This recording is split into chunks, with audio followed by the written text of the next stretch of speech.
इधर वज़ीर आज़म शहबाज शरीफ ने रूस के सदर व्लादिमीर पुतिन की रिहाइशगाह को निशाना बनाए जाने की मजम्मत की है। एक बयान में वज़ीर आज़म ने कहा कि इस तरह के घिनौने हमले अमन और इस्तेहकाम के लिए ख़तरा हैं, ख़ासतौर पर ऐसे वक्त में जब अमन के लिए कोशिशें की जा रही हैं।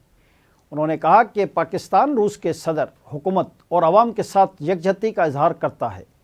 वज़ीर आज़म का यह भी कहना था कि हम सलामती और अमन को ख़तरे में डालने वाले तमाम तशद्दुद के तमाम तरीक़ों को मुस्तरद करते हैं। वाज़ेह है कि रूस ने सदर व्लादिमीर पुतिन की सरकारी रिहाइशगाह पर यूक्रेनी हमले का इल्ज़ाम आयद किया है।